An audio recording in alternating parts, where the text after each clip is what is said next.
I held the wine glass without drinking from it. This was something I'd learned early, how to occupy space at events without needing anything from anyone. The glass was a prop, a permission to stand still. Around me, the hall bloomed with a kind of wealth that announces itself through understatement.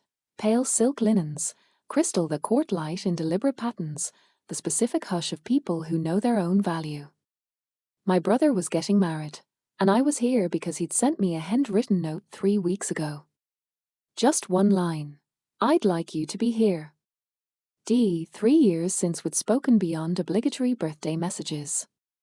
I'd read that line a dozen times before deciding to come. The ceremony had been elegant in the way these things always are. Daniel at the altar in a suit that probably cost more than I made in a month when I was 23.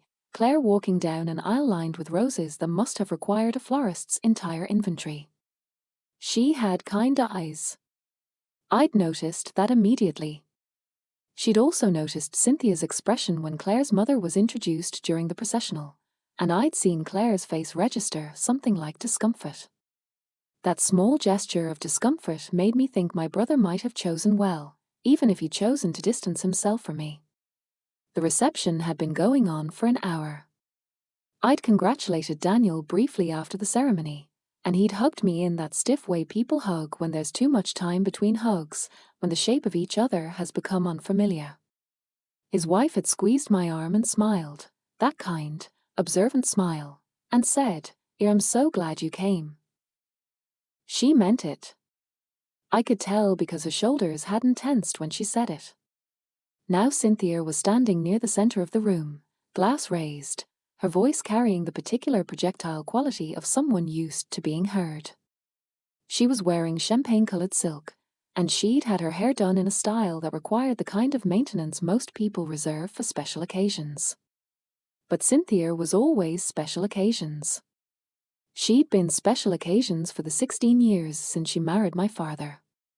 I have to tell you all, as she was saying, Daniel's success is something the entire family takes such pride in. He's always been driven, always known what he wanted. Not like some people who just drift.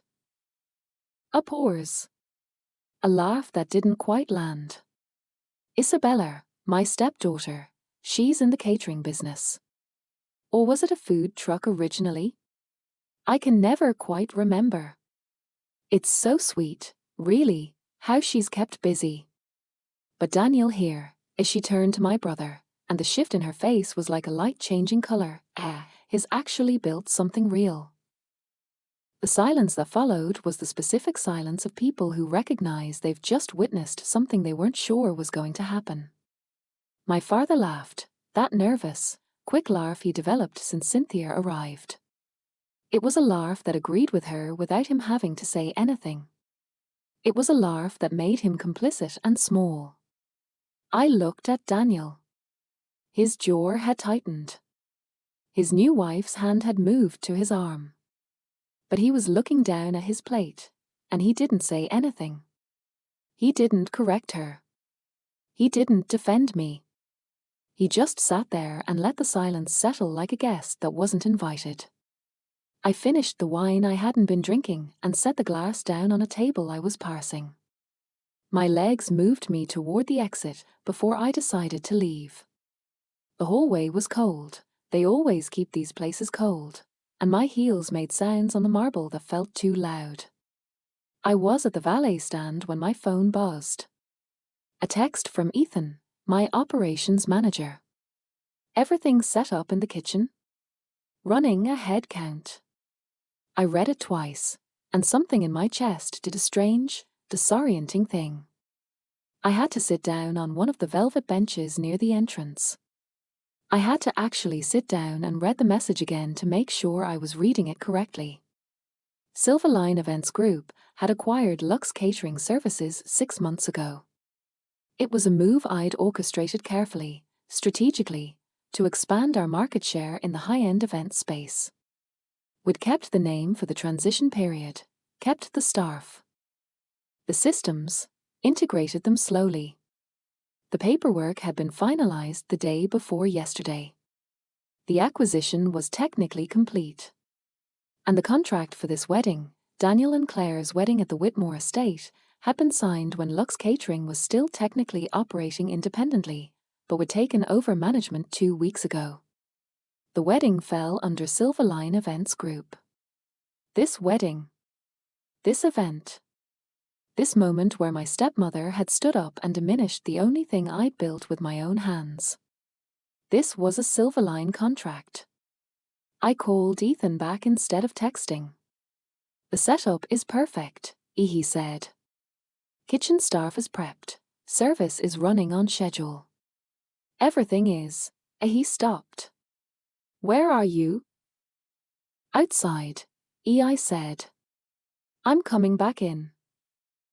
You're not supposed to be visible, he said carefully. We're keeping Lux Catering's name out front for the day, remember? Avoiding the family connection dynamic. I know, I said. I need to see the contract. There was a pause. Bella, what's wrong? I just need to see the contract. Can you pull it up? Send me the full agreement. Ethan had been with me since 2011, since the food truck days when I borrowed $5,000 from a woman at my bank who believed in something she probably couldn't articulate. He knew the sound of my voice when I was about to make a decision I'd been sitting on for a while. Sending it now, he said. Talk to me. I opened the document on my phone and scrolled to the termination clauses. There it was, in the language we always included. Silverline Events Group reserves the right to terminate services in the event of discriminatory treatment of ownership or staff, substantiated by documented evidence. My stepmother just publicly insulted this company during her toast, I said. In front of the entire guest list. Oh my God, Ethan said. And my brother didn't defend me, which isn't his fault, I know, but, I stopped. I was still breathing normally. My voice was still steady. This was the part of me that had won all my internal battles so far in life, the part that didn't explode. Check the reception hall cameras. Check if it was captured. Bella, you're not actually considering. Are the cameras recording? Yes, but. Then check. I hung up and sat on that bench in the entryway of my brother's wedding and watched people move past me in their formal clothes. A woman in a navy dress smiled at me sympathetically, probably thinking I was dealing with the emotional complexity of watching my brother get married. In a way, she wasn't wrong. My phone buzzed 40 seconds later. A video file. I opened it, and there was Cynthia, champagne-colored and composed, saying all of it again. There was my father laughing. There was the specific way the room had registered discomfort. And there was the audio quality, clear enough that any lawyer would accept it as legitimate documentation. I called Laura Hastings next. My attorney. She picked up on the second ring because she always did, one of the reasons I paid her what I paid her. It's Friday night, as she said, but she was already listening. I need to know if I have legal grounds to terminate a catering contract based on documented discriminatory remarks about my business, I said. Made publicly, captured on security footage, during the event. I heard the shift in her tone immediately. She moved from social to professional without even a breath. Send me the contract and the documentation, she said. But I'm going to tell you now. Yes. You do. The language you use in your termination clauses is specifically designed for this kind of situation. But before we do anything, you need to be clear about what you actually want. I want to know what my options are. Your option is this. You can withdraw services, which means no dinner, no cake, no staff. Clean break. Immediate. They'll have 400 guests and nothing to feed them. It'll be remembered as the wedding where the catering company walked out. Or you can let it go, finish the event professionally, and send Cynthia a very expensive cease and desist letter. That one is mostly theatre. The first one is permanent. I didn't answer right away. Laura waited. I need to think, I said. Think fast, she said. If you're going to do this, it needs to happen before service begins. You can't half-execute this kind of decision.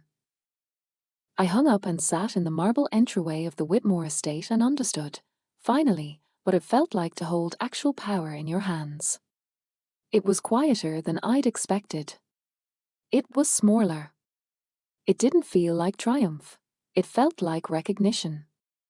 Like I'd been playing checkers my entire life and someone had just told me I'd actually been holding a chessboard all along. The thing was, I hadn't come here for this.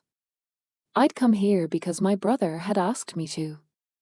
I'd come here because 16-year-old Isabella, the one who'd been sleeping in a food truck on the outskirts of Austin, the one whose mother had died and been replaced so thoroughly that photographs had to be deliberately sorted out in old boxes and storage units, would have given anything for this moment of being chosen by her family. Adult Isabella had built a 7-figure business specifically, so she would never have to wonder what anyone thought of her again. But Daniel had chosen me. He'd sent a handwritten note. And then he'd watched his wife demean me without saying a word. I needed to understand that choice. I needed to sit with it long enough to know what it meant. My father had made similar choices, I realized, looking back across the entire architecture of my life. He'd made them because Cynthia was warmer in the moment, because conflict was harder than silence, because my mother had died and he hadn't known how to parent me alone, and so he'd married someone who could parent both of us if he was willing to accept her version of parenting. He'd sold the house I grew up in without asking me. He'd let her donate my mother's things.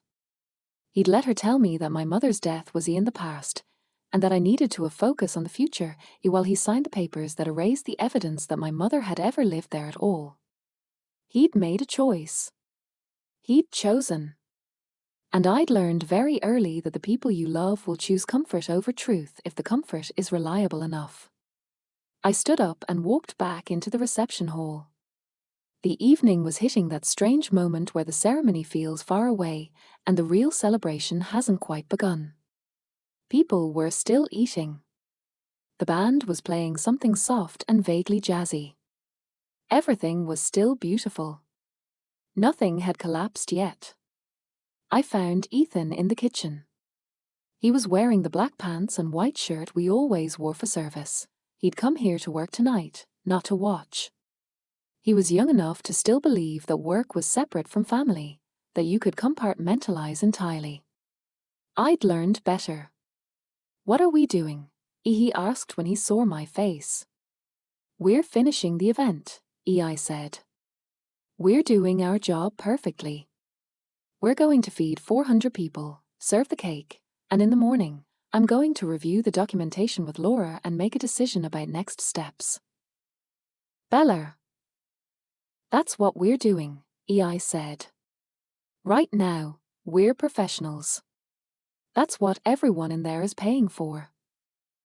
Ethan nodded. He was good at this. He'd always been good at this. He'd worked 6-hour shifts at his second job and then come with me to wash dishes in that food truck because he believed in what we were building. He believed in it still. The service went perfectly. 400 plates, precisely plated, moved through the hall on a synchronized system that would developed over 15 years. No one noticed me. No one noticed the efficiency because efficiency is invisible. You only notice when something breaks. The band played. The speeches happened. Daniel's college roommate told a story about a terrible decision with a rental car that made everyone laugh. Claire's father cried while talking about his daughter and her new husband. No one mentioned Cynthia's toast. It had already been absorbed into the general narrative, compartmentalized, moved past. The cake was cut at 10:15. The dancing began. By 11, people were getting drunk enough that they'd stopped paying attention to the catering entirely. We became background. We became invisible the way we'd been designed to be invisible. I stood in the kitchen at midnight and watched Ethan coordinate the breakdown. The industrial dishwashers hummed. The servers moved in the specific choreography of ending an event. Everything would be gone by 2 in the morning. By tomorrow, there would be no evidence that Silverline Events had been here at all. "We did good work tonight," Ethan said quietly. "We did," I agreed. "Are you going to talk to Daniel?" "I don't think so." "Are you going to let this go?" I didn't answer immediately. I was thinking about my mother, who died of an aneurysm when I was 16. One moment she was arguing with my father about some forgotten appointment, and the next moment she was gone. I'd been in the emergency room when the doctor told us, and I remembered thinking that the fluorescent lights were too bright and that I'd never actually noticed what color her eyes were until I saw her in the hospital bed and they were nothing at all. Cynthia had moved into our house 3 months later. By the end of the year, she'd repainted every room. By year 2, the photo albums were gone. By year 5, my father had started introducing her as Abella's mother at company events, and when I'd corrected him, which I'd done exactly once, he'd looked so pained that I'd never done it again. I'd learned to be small about it. I'd learned to accept erasure as the price of not causing my father pain. "I'm going to sleep on it," I said to Ethan. "Tomorrow we'll know more." But I already knew. I'd known the moment Cynthia's voice had carried across that room. I'd known the moment my brother hadn't defended me. I'd known the moment my father had laughed. I was going to exercise the clause. I was going to let my stepmother stand in front of her 400 closest friends on one of the most important nights of her life and realize that the company she'd just publicly humiliated had the power to take everything away from her. I was going to do it cleanly. I was going to do it professionally. I was going to do it without explanation, without confrontation, without giving her anything to fight back against except the hard fact of her own consequences. And I was going to do it without telling anyone why. The decision crystallized overnight. I didn't sleep. I rarely sleep the night before a major business decision, but I didn't agonize either. I sat in the downtown condo that I bought 5 years ago, the one with the doorman and the city view, and I made a list of all the ways that not executing this decision would cost me more than executing it would. The most important item on that list was simple: if I don't, I'm making myself small again. By 7 in the morning, I'd drafted a letter to the Whitmore Estates event coordinator. It was polite. It was professional. It explained that due to a documented incident of discriminatory remarks made about Silverline Events Group during the reception, we were exercising our contractual right to terminate services, effective immediately. All invoices would be honored up through midnight the previous evening. The catering company would not be pursuing damages, but the family should understand that future events would not be serviced by our organization. Laura had sent back her legal review by 8. "This is airtight. You're covered. But understand that this is not a subtle move. They will know exactly what you did and why. Are you prepared for that?" I called her back. "I'm prepared for consequences," I said. "I'm not prepared to keep pretending that I'm less important than her comfort." "Good," Laura said. "Then let's execute." I sent the letter at 8:47 a.m. on a Saturday morning. By 9:15, my phone started ringing. My father called first. His voice was doing that thing where it went up at the end of sentences, making everything sound like a question. "What the hell is this letter?" he said. "What are you doing?" "We're terminating services based on a contract clause that was violated last night." "You can't possibly be serious. You're going to humiliate your brother on one of the most important days of his life?" "No," I said. "Cynthia did that. I'm just not absorbing the cost of it." He was quiet for a moment. In that silence, I heard 30 years of conflict avoidance, 30 years of him choosing the person who was easiest to live with over the person who needed him. I heard all of it in that pause. You always were the difficult one, he said finally. I know, I said, and I hung up. Daniel called at 9:40. His voice was tight. I don't understand what you're doing, he said. I know, I replied. She didn't mean anything by it. It was just a joke. It wasn't a joke.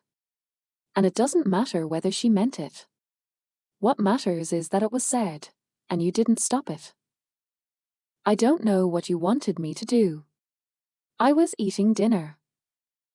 I wanted you to not let me be invisible, I said. But you did. So now I'm not going to be invisible anymore, but it won't be in the way I was hoping for. He hung up without responding. Within minutes, my phone lit up with messages. Cynthia, furious. My father, trying to negotiate. My cousin, saying I was being crazy. My uncle, who'd never been anything but kind to me, asking what the hell was going on. I didn't respond to any of them. Instead, I went into the office. Silverline Events Group occupied the top floor of a converted warehouse in downtown Austin.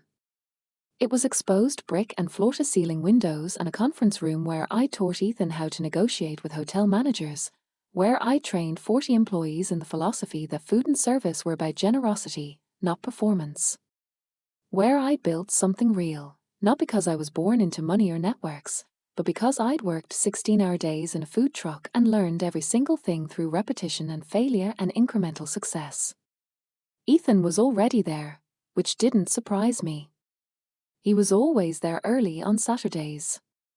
It happened? He asked. It happened. He nodded. He understood what this meant. It meant legal threats.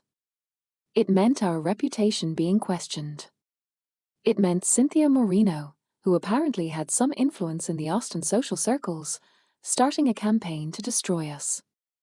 What neither of us knew yet was that it would backfire. Completely, entirely backfire.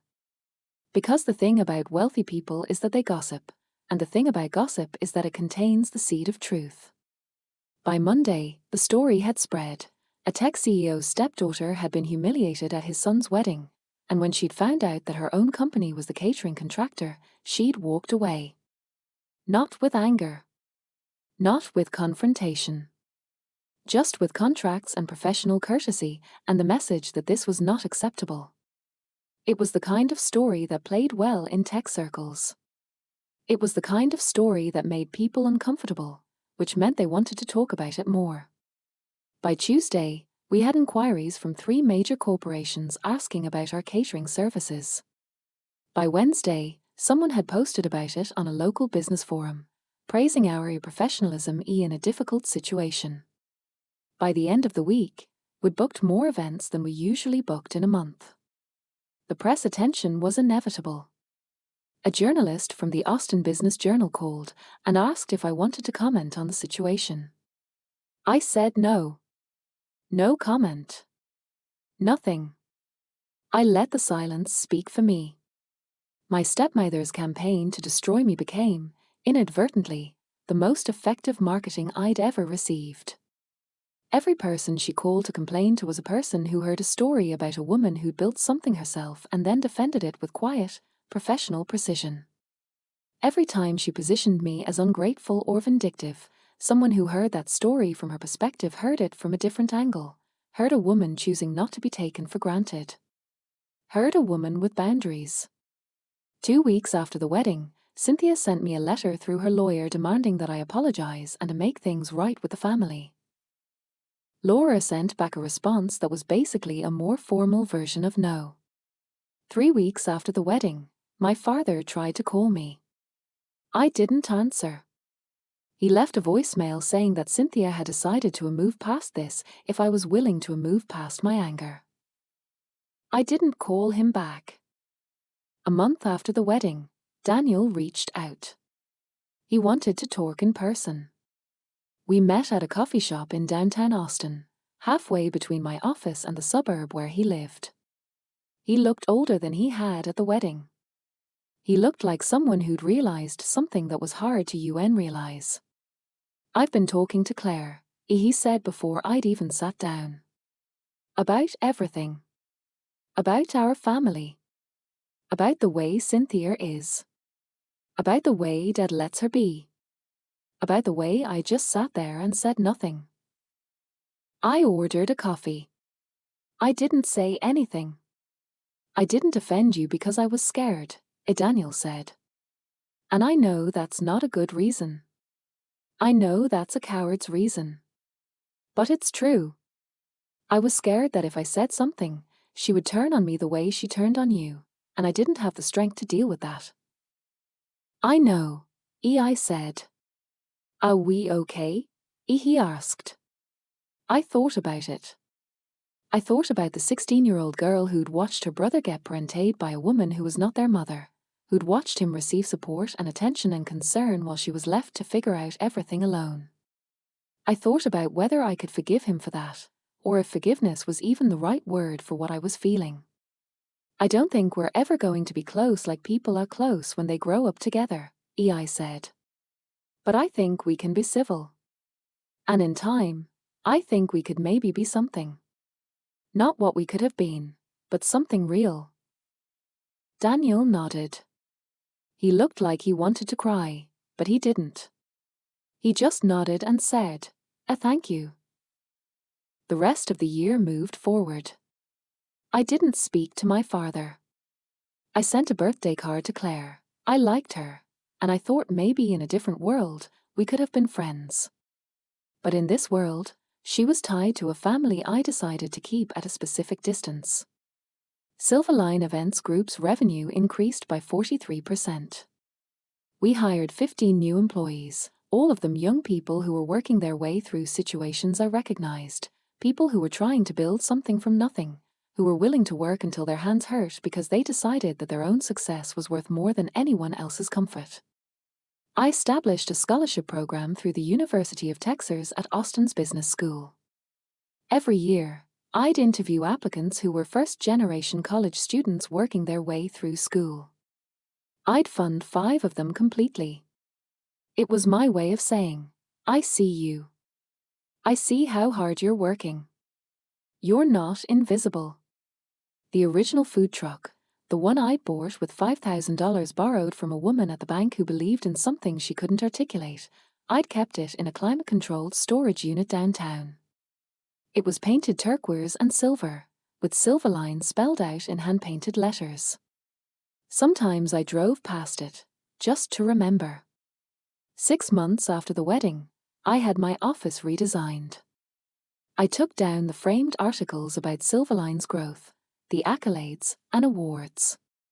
Instead, I hung a photograph of my mother, taken at a restaurant opening maybe a year before she died.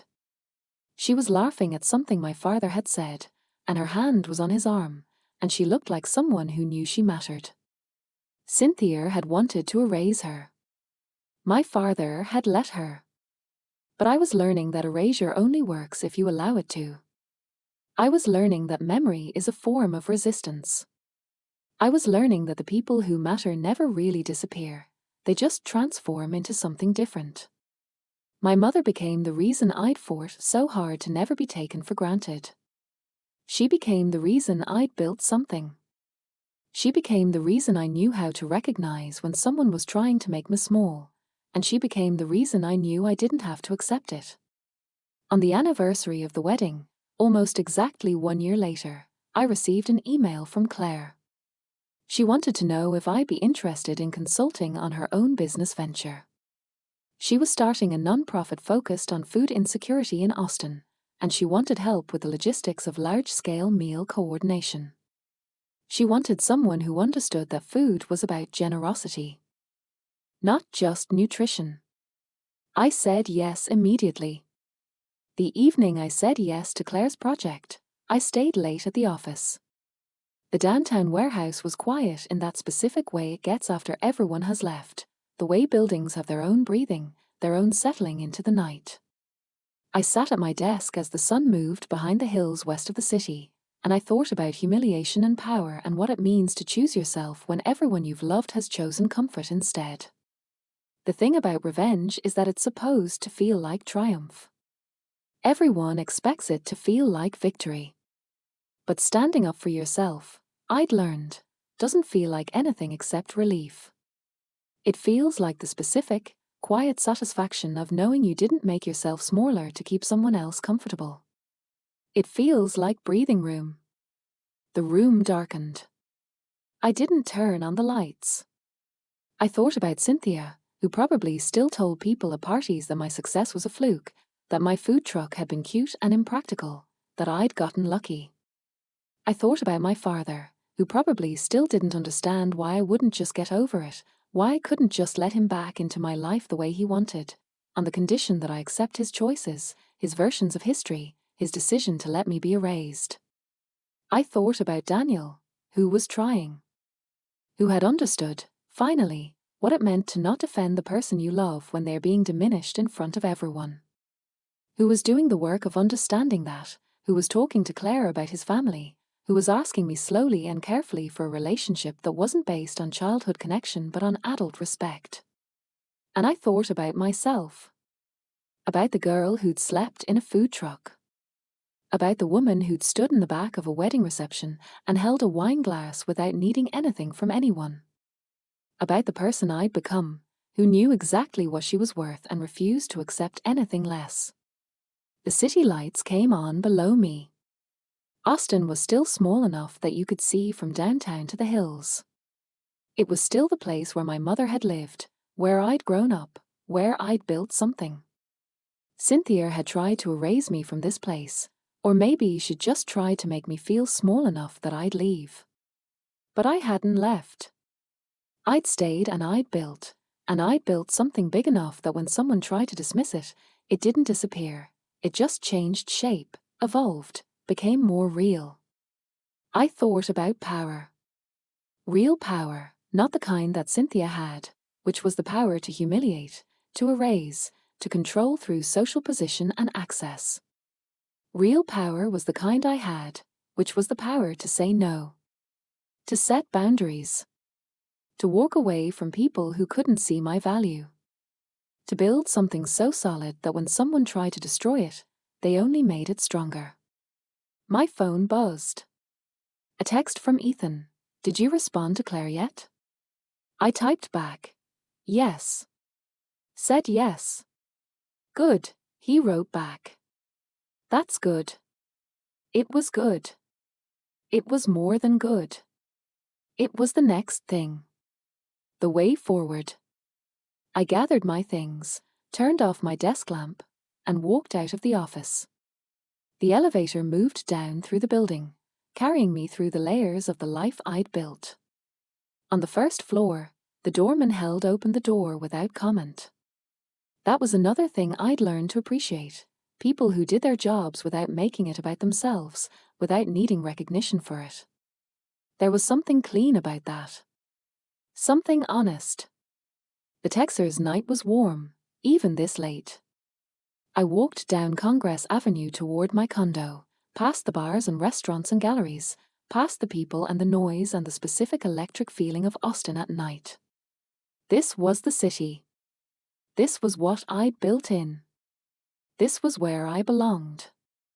I thought about my mother one more time, and I let the thought settle like a guest in my chest instead of like a wound. She'd never gotten to see what I built. She'd never gotten to see how far I'd come. But that was okay. That was something I'd made peace with. The best memorial I could build her was to never let anyone erase my own value, never let anyone make me small enough to fit in someone else's version of history. Standing up for yourself is not revenge.